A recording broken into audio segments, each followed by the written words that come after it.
आज आपको देश के सबसे अलौकिक शिवलिंग का दृश्यम दिखाएंगे, जिसका अभिषेक जल से नहीं, दावे के मुताबिक आसमान से गिरी बिजली से होता है। कर्नाटक में मैसूर के एक गांव में पहाड़ है। पहाड़ पर एक शिवधाम है। शिवधाम में एक शिवलिंग है। कहते हैं महीने में एक बार उस धाम पर वज्रपात होता है और आसमान से गिरी बिजली शिवलिंग की परिक्रमा करके बादलों में वापस चली जाती है। इससे भी ज्यादा चौंकाने वाली बात यह है कि वो बिजली एक झरोखे से शिवलिंग तक जाती है। क्या वाकई ऐसा होता है? होता है तो क्यों होता है? कैसे होता है? क्या है उस शिवालय की कहानी? चलिए देखते हैं।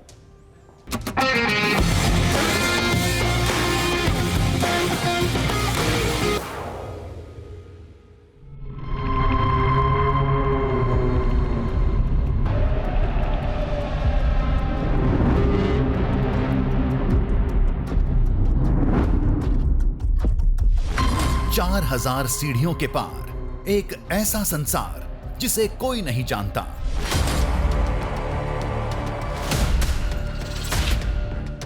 विज्ञान के सिद्धांतों को झकझोरने वाली एक ऐसी कहानी जो कभी सुनी नहीं।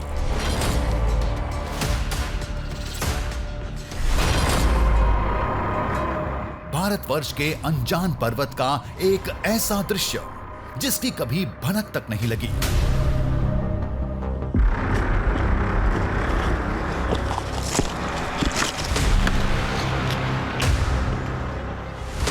ये एक ऐसा दावा था जिसकी पड़ताल हमारी मौत पर खत्म हो सकती थी।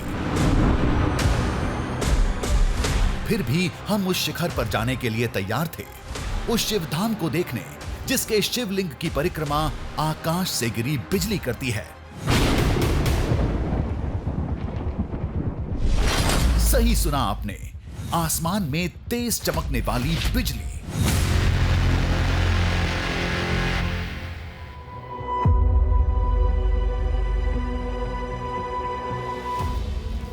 सिडिलू मल्लिकार्जुना मंदिर, यही नाम है उस मंदिर का जिस मंदिर को लेकर दावा है कि पहाड़ के ऊपर अचानक से जब बिजली गिरती है आसमान से, तो वो बिजली सीधे उस मंदिर के ऊपर ही गिरती है। फिर मंदिर के चारों तरफ वो चक्कर काटती है, भगवान शिव का अभिषेक होता है और फिर वो बिजली दिखनी बंद हो जाती है।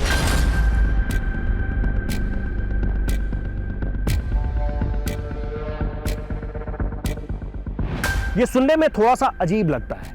ये सुनकर ऐसा लगता है कि ऐसे कैसे होता होगा, क्या ऐसा संभव है?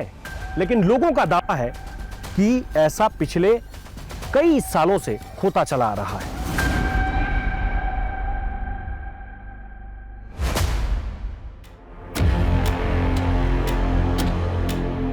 दावा अद्भुत था, इसे एक बार और समझते हैं। कहते हैं पर्वत के शिखर पर बने इस पौराणिक शिव मंदिर पर रात में आसमान से बिजली गिरती है। बिजली गर्भगृह तक जाती है, शिवलिंग की परिक्रमा करती है, फिर लौट जाती है। क्या ये मुमकिन है?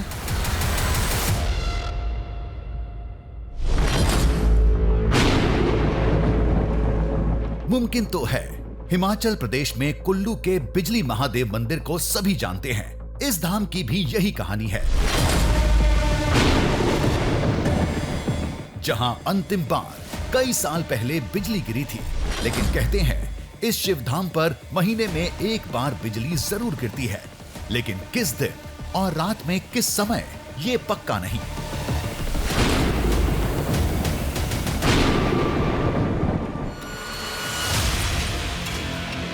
उस मंदिर तक जाने का रास्ता यहीं से है। ये वो दरवाजा है जिसे मुख्य दरवाजा कहते हैं। यहीं से सीढ़ियां हैं और उन सीढ़ियों पर चलते हुए हम उस मंदिर तक पहुंचेंगे और देखेंगे कि लोगों का जो दावा है, लोग जिस तरह की बातें कह रहे हैं और ये कह रहे हैं कि पिछले पता नहीं कितने सालों से ऐसा होता चला आ रहा है।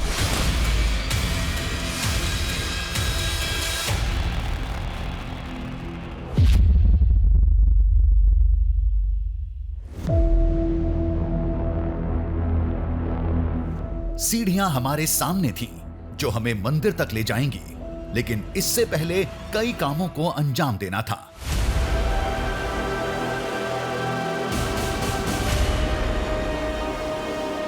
चलिए सबसे पहले आपको ये बता देते हैं कि हम कहां खड़े थे।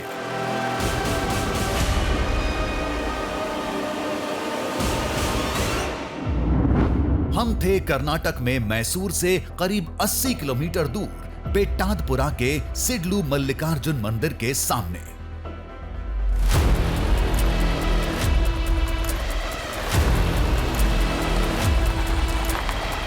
हमारा कारवां फिलहाल गांव की तरफ जा रहा था।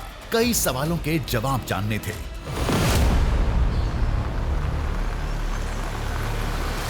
उस धाम पर बिजली कब से गिर रही है, क्यों गिर रही है, पिछली बार कब गिरी थी, बिजली गिरने के बाद क्या होता है, शिवलिंग टूट जाता है या मंदिर बिखर जाता है।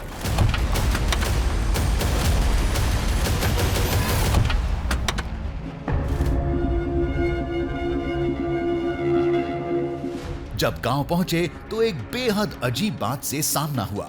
धाम पर हर महीने बिजली गिरने की बात सभी ने मानी, लेकिन ऐसा क्यों होता है, इसका जवाब किसी के पास नहीं था।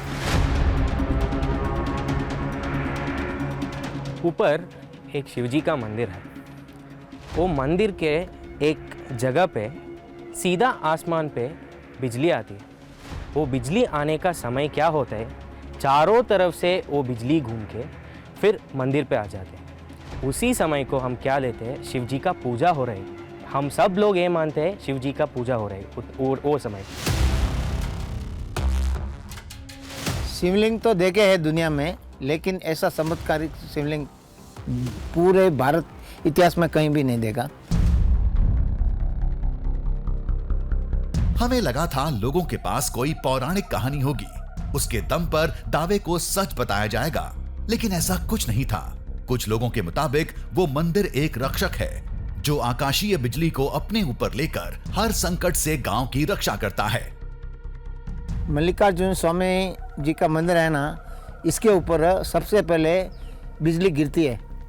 भगवान उनके शरीर के ऊपर लेते हैं, फिर गांव वालों को कुछ नहीं होता।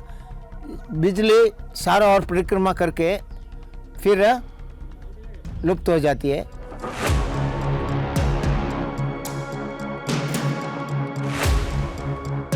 मामले की जड़ तक जाने के लिए हम छानबीन में जुटे रहे। फिर एक नई बात सामने आई, जिसके मुताबिक आज जहां पर्वत है, जिसके शिखर पर वो शिवधाम है, युगों पहले वहां एक खेत था और पौराणिक काल में उसी खेत में भगवान शिव को नंदी पहली बार मिले थे।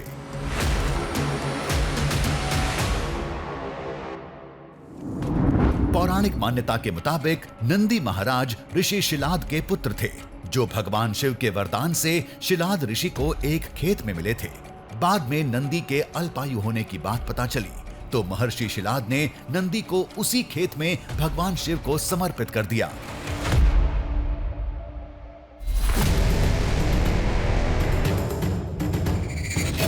दावे के मुताबिक आज जहां पहाड़ है, वहीं पहले वो खेत था और माना यही जाता है कि नंदी महाराज आज भी उस धाम में भगवान शिव की पूजा करने आते हैं। नंदी महाराज आता है, हाँ, आता है, सब भी आता है, कब कब भी आता है। नंदी महाराज ये रुको है, नंदी महाराज रुकते हैं। रुकते हैं, एक रोज रुकता है, पूरा घूम के जाता है। वो शिव की आज्ञा है। नंदी इधर आज भी आता है, नंदी आता है। नंदी आता है, वो सच है। ये शिव, ये पूरा ये नंदी का है, ये पूरा इलाके नंदी का है। ये भगवान शिव का दर्शन होना नहीं तो नंदी का होता है, खुद सच है, होता है।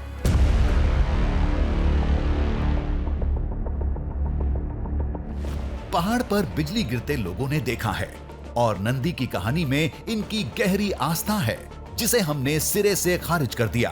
तो लोगों ने कहा, जब आप शिखर पर जाएंगे तो वहां साक्ष्य भी मिलेगा, वहां नंदी देव के खुरों के निशान हैं। भगवान के मंदिर के सामने जो नंदी का विग्रह जो है, एक बार शेर नंदी को पकड़ने के लिए जो हंट करने के लिए जो गए, उस समय जो नंदी ने उस चट्टान के ऊपर चढ़ गए। अभी भी वो दृश्य हम भगवान के मंदिर के सामने हम देखा जा सकता है।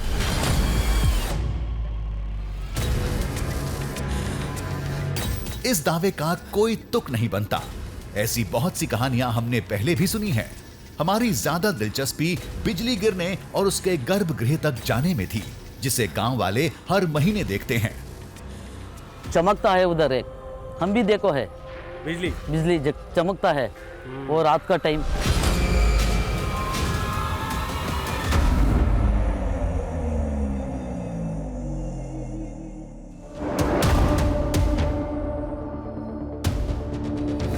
हमारा काफिला वापस मंदिर की ओर था।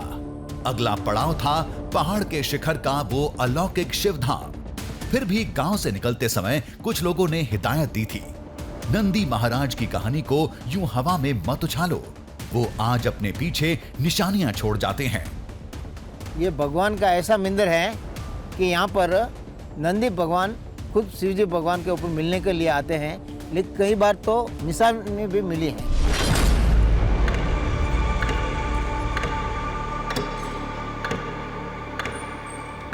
अभी तो दिमाग में बिजली गिरने की तस्वीर घूम रही थी। हमने सीढ़ियां चढ़ना शुरू किया।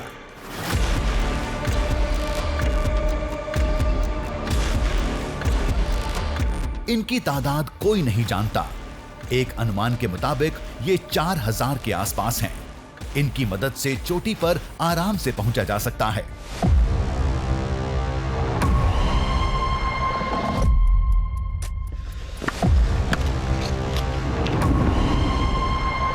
मेरे ठीक सामने जो आप द्वार देख रहे हैं, असल में इसे स्वागत द्वार कहते हैं और ये हर 250 सीढ़ी के बाद, 250 सीढ़ी के बाद आपको दिखेगा। एक स्वागत द्वार ये है और एक स्वागत द्वार ठीक पीछे, ये 250 सीढ़ी नीचे है। और आगे भी जब हम 250 सीढ़ी पार कर लेंगे तो ऐसा ही स्वागत द्वार दिखेगा। और इस स्वागत द्वार के दोनों तरफ नंदी विराजमान है। कहते हैं कि ये पूरा इलाका नंदी का इलाका है।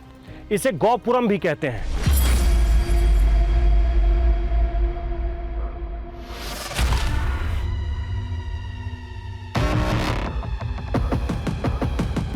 ये सीढ़ियों के बीच मंडपम, शिखर पर मंदिर समेत इस पहाड़ पर जितना भी ढांचा दिख रहा था, इन्हें 12वीं शताब्दी में चोल वंश के राजाओं ने बनाया था।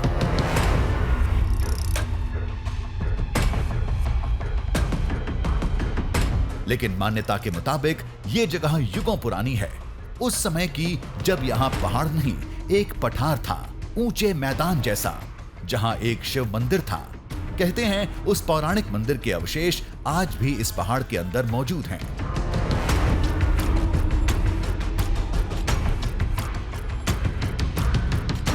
भगवान शिव का ये मंदिर जिस पहाड़ के ऊपर है, असल में उसकी जो संरचना है, उसका जो स्ट्रक्चर है, वो बहुत अजीब है। कहते हैं कि ऐसा इसलिए है क्योंकि ऊपर जो एक मंदिर दिख रहा है, उस मंदिर के नीचे भी एक मंदिर है जिसे आज तक किसी ने भी नहीं देखा। उस मंदिर का रास्ता किस तरफ से है, इसके बारे में भी लोगों को सही मालूम नहीं है। और कहते हैं कि मंदिर के पास ही और भी बहुत सारी चीजें रखी है।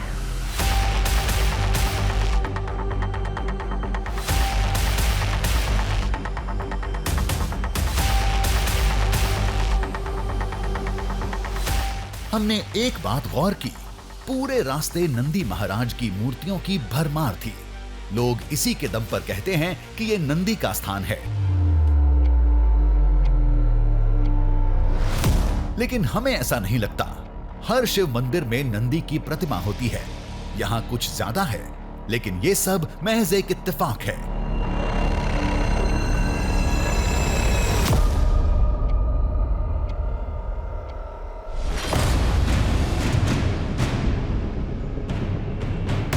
मंदिर की चढ़ाई में यह अहम पड़ाव था।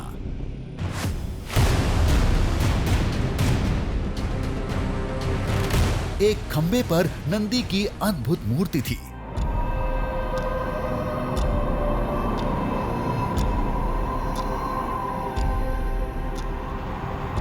गांव वालों ने इसी की कहानी सुनाई थी।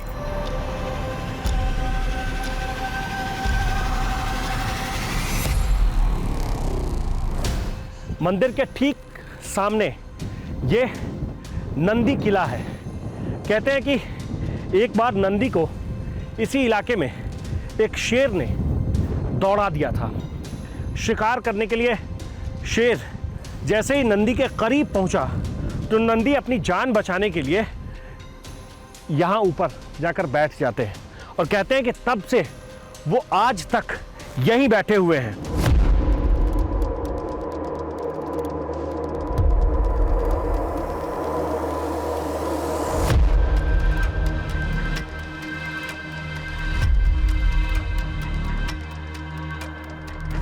खंबे के नीचे कन्नड़ भाषा में कुछ लिखा था।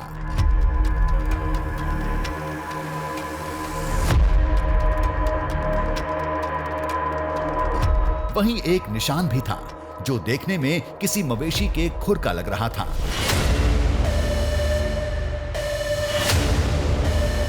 लोग इसे ही नंदी का साक्ष्य बताते हैं, लेकिन हमारे लिए यह सब एक दंत कथा थी।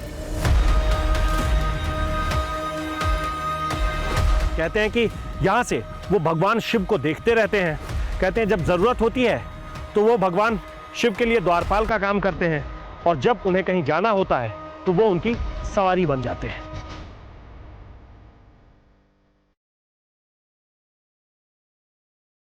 लेकिन आकाश से गिरने वाली बिजली तो सत्य घटना है। दावे के मुताबिक पिछले महीने ही मंदिर पर गिरी थी। अब हमें जल्द से जल्द शिखर पर जाना था।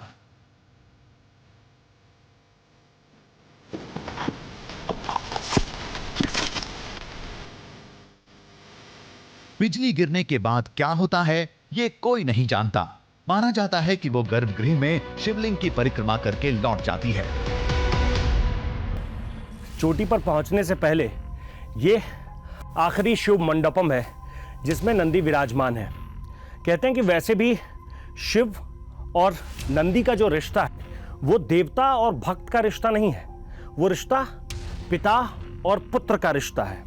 कहते हैं कि दुनिया में जितने भी बंधन हैं सारे बंधन से इन दोनों का बंधन अलग है, सबसे जुदा है।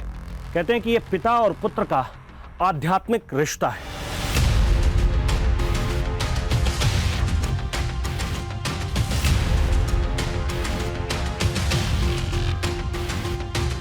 हम सब कुछ भूलकर केवल मंदिर, शिवलिंग और बिजली के बारे में सोचने लगे।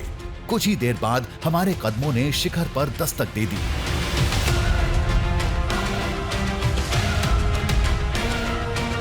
फाइनली हम चोटी के बिल्कुल ऊपर आ गए हैं। पता नहीं सीढ़ियों की संख्या कितनी है, 3300, 3100, 3500, ये तो मैं नहीं गिन पाया। लेकिन मैं ये ज़रूर कह सकता हूँ कि यहाँ तक आना बहुत आसान नहीं है। अब जब मैं यहाँ आ गया हूँ तो यहाँ से मैं नीचे का जो नज़ारा देख पा रहा हूँ, दूर दूर में शहर है, गांव है, खेतों की हरियाली है।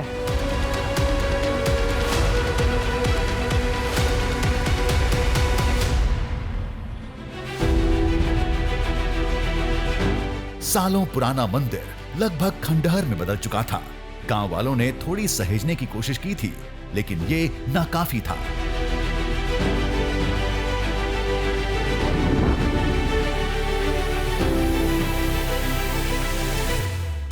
इस जगह को देखने से ज्यादा हमें यह समझना था कि आकाश से निकली विद्युत तरंगें अंदर गर्भगृह तक कैसे जाती हैं। हैरतअंगेज बात यह है कि इसका रास्ता मुख्य द्वार से नहीं, इस झरोखे से जाता है। लोग इसे विंडो ऑफ गॉड के नाम से जानते हैं।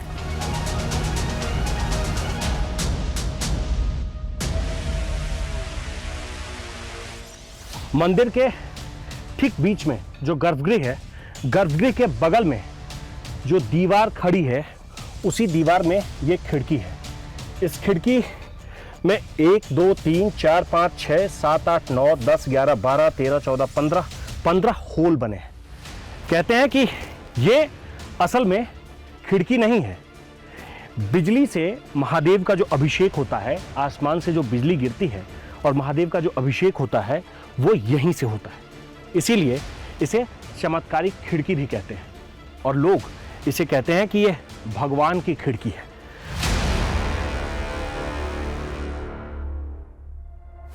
अब देखते हैं कि वो शिवलिंग खिड़की के कितनी दूर है।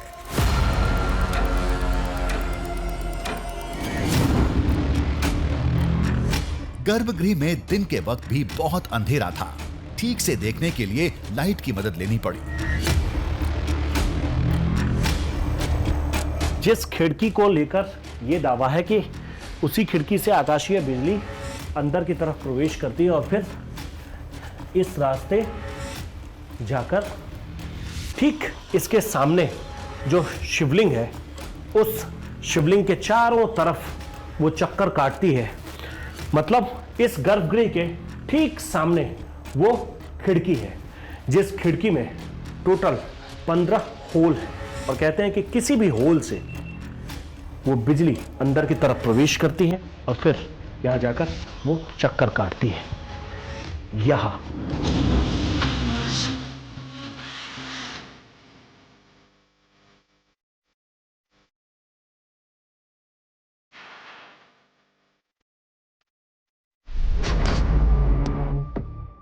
खिड़की से शिवलिंग का फासला करीब 10 मीटर का था। खिड़की से बिजली का प्रवेश करना, दूरी तय करके शिवलिंग तक पहुंचना, उसकी परिक्रमा करके लौट जाना, इन सारी बातों पर कोई यकीन करे भी तो कैसे? यहां जो शिवलिंग है कहते हैं कि यहीं वो बिजली चक्कर काटती है और चक्कर काटने के बाद वो बिजली गायब हो जाती है। ये जो आप देख रहे हैं रास्ता गर्भगृह में आने का, जैसे इस रास्ते से कोई इंसान पहुंचता है, जैसे मैं यहां पहुंचा हूं, वैसे ही आकाश से जो बिजली गिरती है वो बिजली आती है और फिर इस गर्भगृह के चारों तरफ वो चक्कर काटती है और फिर गायब हो जाती है।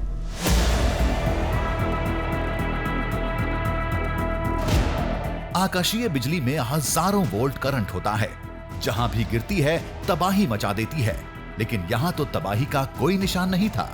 ना कुछ जला था, ना टूटा था।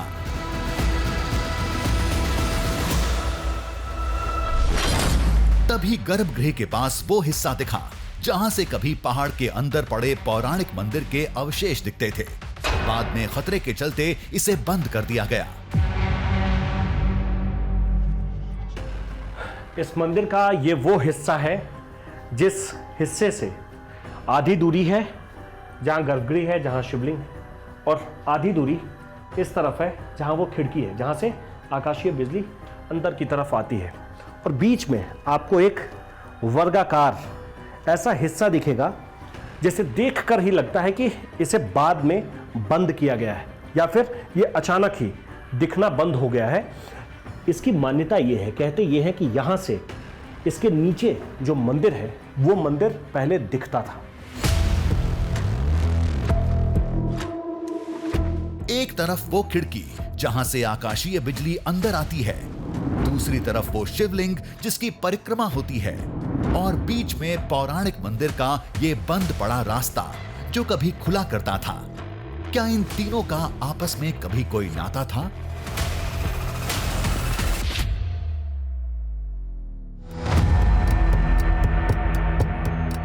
पहाड़ों पर बिजली गिरना आम बात है, लेकिन बताए समय पर एक ही जगह बिना मौसम आसमान से बिजली गिरना साधारण बात नहीं।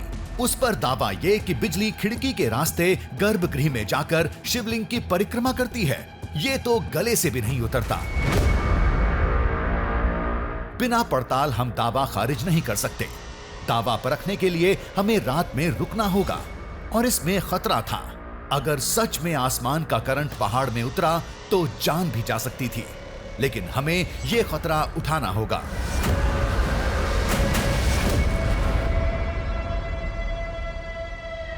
सूरज अपने घर की तरफ बढ़ चला है, मतलब अब से कुछ देर के बाद शाम ढलने वाली है, फिर रात हो जाएगी और हमें भी इंतजार है आज की रात का, क्योंकि जो कुछ भी सुनकर, जो कुछ भी जानकर समझकर हम यहाँ तक आए हैं, उस पर अगर फिर से हम विचार करें, उसको सोचें, तो ऐसा लगता है कि ऐसे कैसे हो सकता है, ये कैसे संभव है। लेकिन जब लोग इस तरह से दावे कर रहे हैं तो आज की रात हम यहीं रुकेंगे। पड़ताल की हमने पूरी रणनीति तैयार कर ली थी। रात होते ही हमारा काम शुरू हो जाएगा।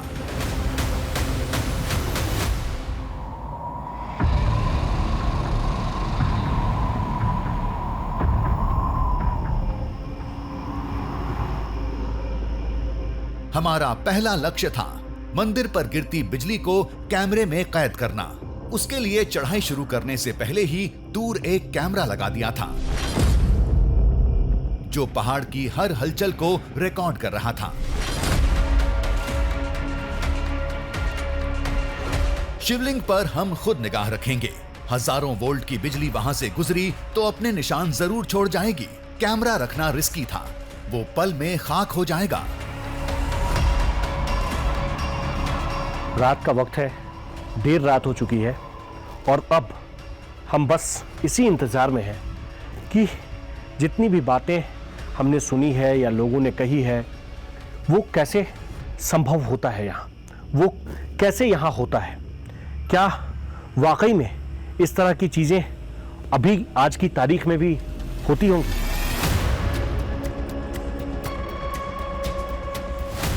बिजली की चपेट में हम भी आ सकते थे, लिहाजा हम चोटी से दूर सीढ़ी की तरफ चले जाएंगे। फिलहाल आसमान साफ था, बादलों की कोई हलचल नहीं थी। दूर दूर तक आसमान से बिजली गिरने के कोई आसार नहीं थे। देर रात हो चुकी है।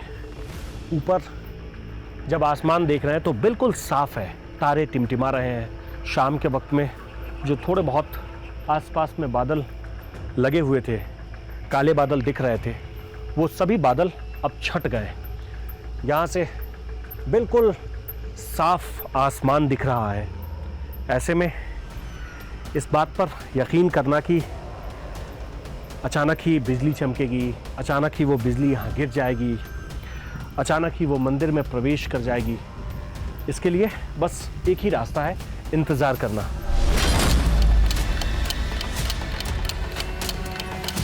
घड़ी की टिक टिक के साथ रात के 2 बज गए।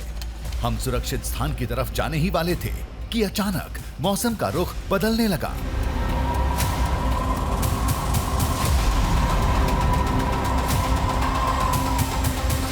तेज हवा चलने लगी, चोटी पर धुंध और बादल मंडराने लगे।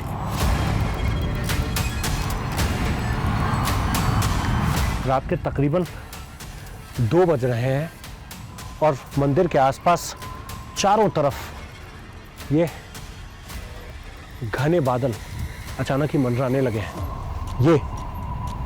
ये चारों तरफ बादल दिखने लगे, इधर भी दिख रहे हैं।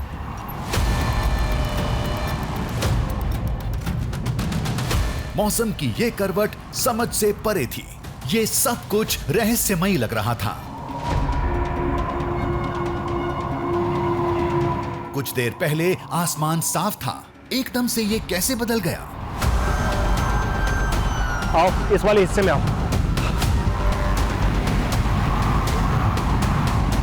दिन के मुकाबले में यहाँ अभी रात के 3 बजे तापमान में ज़बरदस्त गिरावट आ गई है। दिन के वक्त में जो तापमान 30 के आसपास था, अभी वही तापमान 22 डिग्री के आसपास पहुँच गया है। 22 डिग्री टेम्परेचर और आसपास बहुत तेज़ हवाएं भी बह रही है और ऐसा लग रहा है जैसे चारों तरफ से धुंध ने एक घेरा बना लिया है। हालांकि रात बहुत बीत चुकी है, अब कुछ ही घंटे बचे हैं जब सूर्योदय हो जाएगा, सूर्य की लालिमा दिख जाएगी इस जगह से।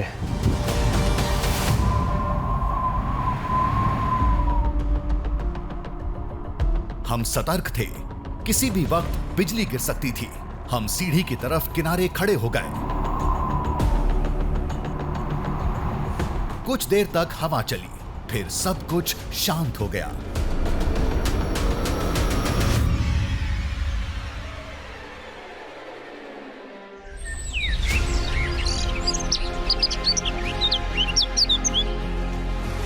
कुछ ही समय बाद पूरब दिशा में सूरज ने भी दस्तक दे दी।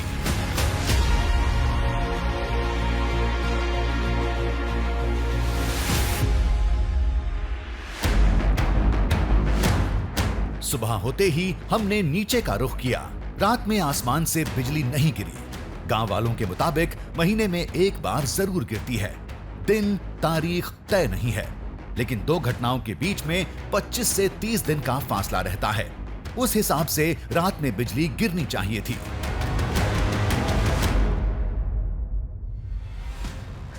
चोटी पर एक रात गुजारने के बाद हम वापस लौट रहे हैं और अब हम गांव के लोगों से फिर से बात करेंगे, क्योंकि अब जो हमने देखा है, हमने जो वहाँ रहकर महसूस किया, उसमें और गांव के लोग जो कह रहे हैं उसमें कोई मेल नहीं है। अब गांव के लोग क्या कहेंगे, क्या वो हमें कोई अब नई बात बताएंगे या फिर वो जो कह रहे थे उसी बात को दूसरी तरह से बताएंगे? ये जानने, ये समझने के लिए हम गांव में जाएंगे।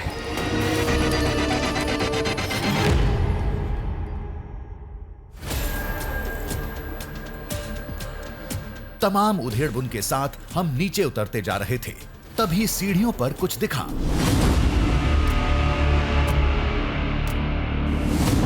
किसी मवेशी का चारा लग रहा था, लेकिन ये सीढ़ी पर क्यों है? यहां कैसे पहुंचा?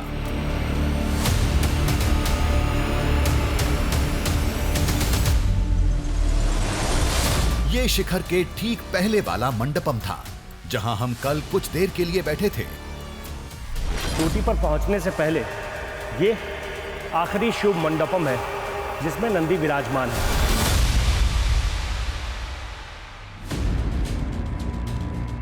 कल तो यहां कुछ नहीं था, रातों रात यहां चारा कहां से आ गया? कल जब हम जा रहे थे यहीं आखिरी शिव मंडपम के पास थे तो ये तो कुछ नहीं था।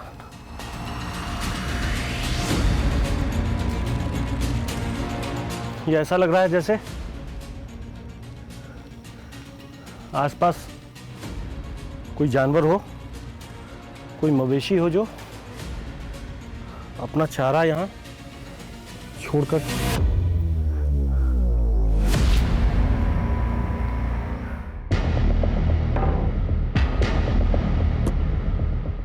ये जरूर किसी मवेशी का काम होगा। कल चढ़ाई की शुरुआत में कुछ मवेशी हमें दिखे थे। उस समय हम ज्यादा ऊंचाई पर नहीं थे, लेकिन इस वक्त हम ठीक चोटी के नीचे वाले मंडपम में थे। इतनी ऊंचाई पर कोई जानवर इतनी सुबह क्यों आएगा?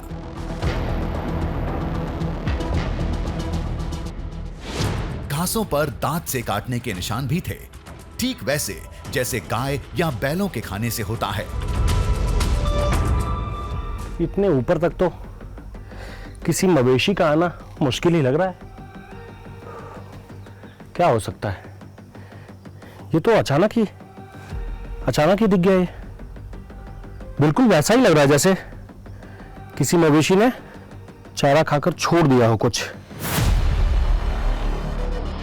क्या लोग इन्हीं निशानियों को नंदी महाराज के आने का साक्ष्य बताते हैं? ये भगवान का ऐसा मंदिर है कि यहाँ पर नंदी भगवान खुद शिवजी भगवान के ऊपर मिलने के लिए आते हैं, लेकिन कई बार तो निशान में भी मिली है। ये सब बेवजह की बातें हैं। पहाड़ का आधा हिस्सा जानवरों की चारागाह है। मवेशी आते जाते होंगे, उनमें से किसी एक के जबड़े से गिर गया होगा। इस पर दिमाग को भटकाना सही नहीं होगा।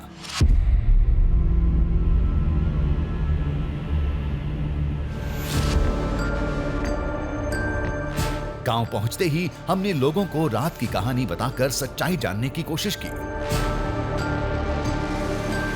सब कहते हैं कि वहाँ बिजली चमकती है, सब कहते हैं बिजली मंदिर के आसपास आकर के गिर जाती है, मंदिर के चारों तरफ घूमती है। मुझे तो कुछ भी नहीं दिखा। एक दिन इधर रह लो। एक दिन रुकना होगा। रुकना आज रुको। आज रुको। दिखेगा? दिखेगा। कैसे दिखेगा? तुम इधर बिजली दिखा। मैं यहाँ रुकूंगा तो बिजली दिखेगा? दिखेगा। कैसे दिखेगा? नाइट, रात में।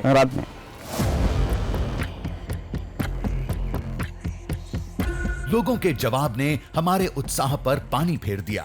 लोगों ने कहा कि कल मंदिर पर बिजली नहीं गिरी तो आज रुको, आज नहीं गिरी तो कल का इंतजार करो, कल नहीं तो परसों। ये महादेव की लीला है, कोई फिल्म का शो नहीं कि उसके देखने का एक तय समय होगा। भगवान की परीक्षा ले रहा है तुम। नहीं, मैं भगवान की परीक्षा नहीं ले रहा हूँ। तुमको नहीं दिखाया आज, आज रुको, इधर नीचे रुको, तुमको कल दिखता है। हमने मन ही मन तय कर लिया था, आज एक रात फिर से कोशिश करेंगे। फिर हमने सीढ़ी पर मिले चारे के बारे में पूछा। हमें मालूम था, सुनते ही ग्रामीण लोग उसे फट से नंदी देव से जोड़ देंगे, और हुआ भी वही। आप लोग किधर क्या क्या क्या देखा है? वही नंदी महाराज आने का संकेत है। मैंने जो ऊपर देखा, आप ये कह रहे हैं कि वो नंदी महाराज के आने का संकेत है? या क्या सर? Yes sir. जैसे मैंने तो देखा कि वहाँ कई जगहों पर में वो चारा रखा हुआ है, ऐसा जैसे किसी ने खाकर छोड़ दिया हो, कोई जानवर अचानक से आ गया हो। वही संकेत है सर। वही संकेत? नंदी महाराज आने का संकेत है। वही है? वही है।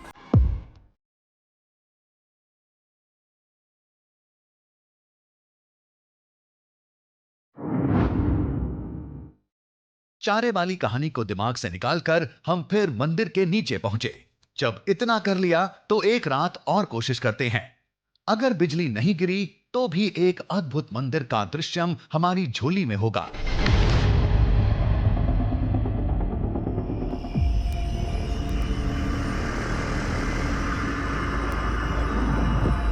आज रात हम शिखर पर नहीं जाएंगे, नीचे ही रहेंगे।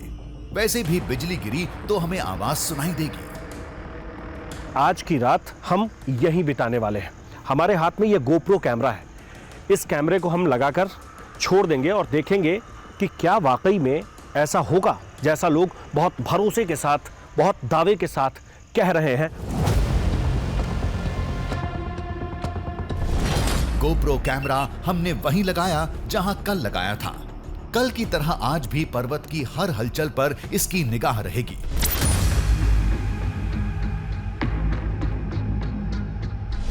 लगातार दूसरी रात काटना मुश्किल काम था, लेकिन दावों की पड़ताल इतनी आसान नहीं होती।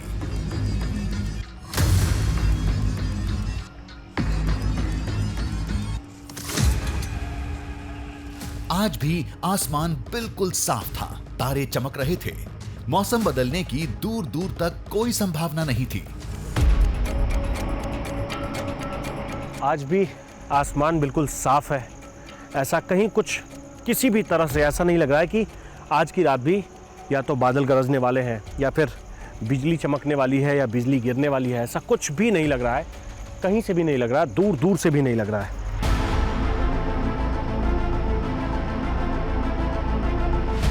अब रात तो कैसे भी काटनी थी। कुछ देर टहलते रहे।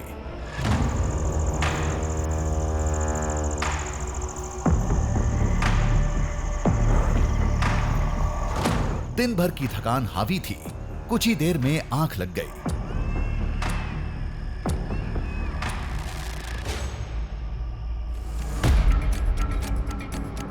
कैमरा पर्सन भी दूर लेट गए। कैमरा हमने ऑन ही छोड़ रखा था। तभी एक तेज धमाके ने नींद तोड़ी। ये कैसी आवाज आई? ये कैसी आवाज है? कैसी आवाज है?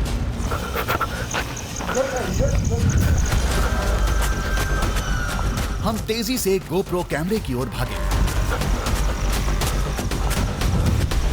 शायद पर्वत पर बिजली गिर चुकी थी। हमारा अंदाजा बिल्कुल सही था। पहाड़ की हलचल कैमरे में कैद थी।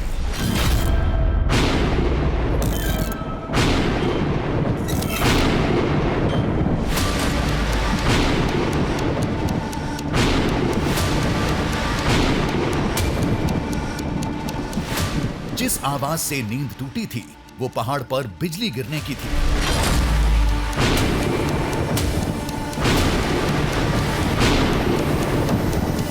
इसे देखने के बाद पहले मेरे मन में जितने सवाल थे, अब सवालों की संख्या दोगुनी हो गई है।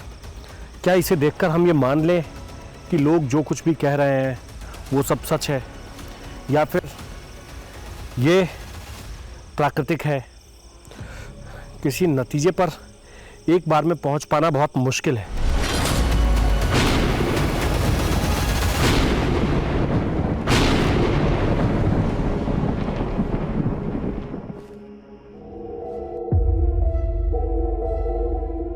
मंदिर पर बिजली तो गिरी, लेकिन शिवलिंग की परिक्रमा के दावे को अभी परखना था।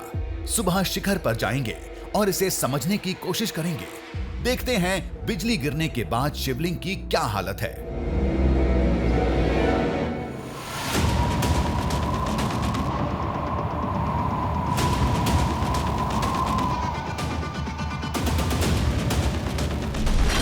अगर बिजली ने वाकई में शिवलिंग की परिक्रमा की होगी तो वहां जलने जैसा कोई निशान होगा या गर्भगृह में टूट फूट हुई होगी।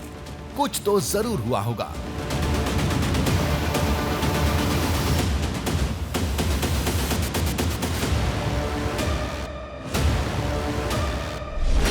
गर्भगृह में तो सब कुछ सामान्य था। शिवलिंग भी जस का तस। आसपास जलने के कोई निशान नहीं, कोई तोड़फोड़ नहीं।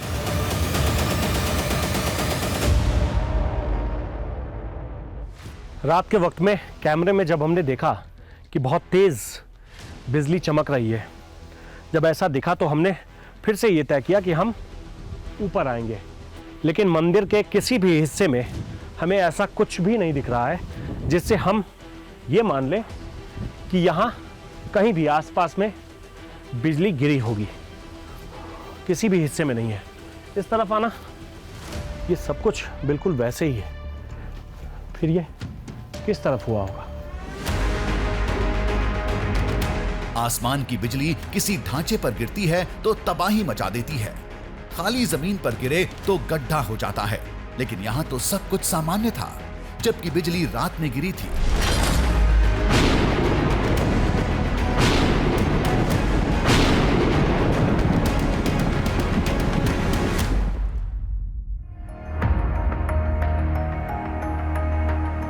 उलझे मन और कई सवालों के साथ हम वापसी की राह पर थे। गांव वालों के बताए समय पर बिजली गिरने की क्या वजह थी? मामला कुदरती था या फिर कुछ और? अक्सर पहाड़ों के अंदर लौह अयस्क और दूसरे प्राकृतिक संसाधन प्रचुर मात्रा में होते हैं। क्या बिजली गिरने की वजह यही थी?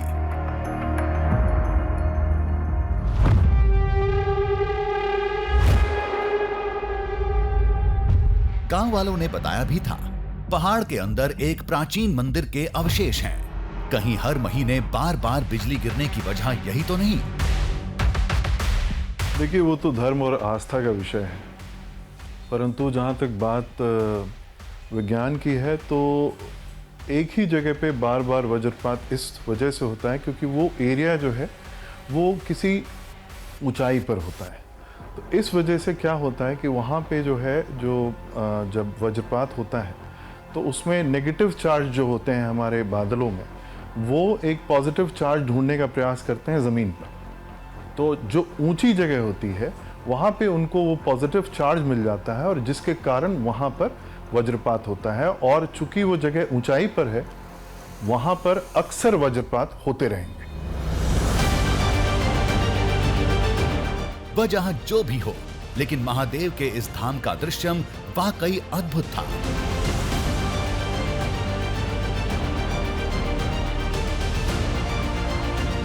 हम उसी मंडपम में थे जहां हमें कल चारा मिला था, लेकिन आज कुछ नहीं था। कोई चारा नहीं, कोई निशान नहीं। लगता है फिर कोई मवेशी ऊपर तक आकर उसे खा गया।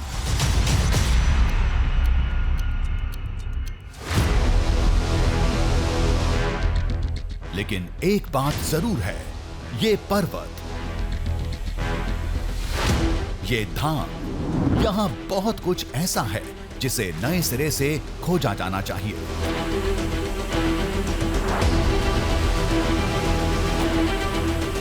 बेट्टादापुरा की इन पहाड़ियों के ऊपर रुककर, वहां ठहरकर जो कुछ भी हमने देखा, जो कुछ भी हमने महसूस किया, उससे एक बात तो साफ है कि यहाँ गांव के लोग जो कुछ भी कह रहे हैं, जो कुछ भी उनका दावा है, वो ना तो पूरी तरह से सच है और ना ही वो पूरी तरह से गलत है।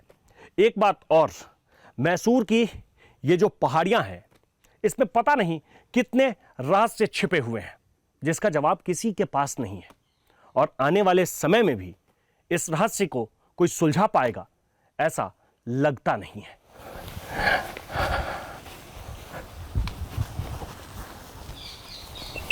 अरे ये क्या पड़ा?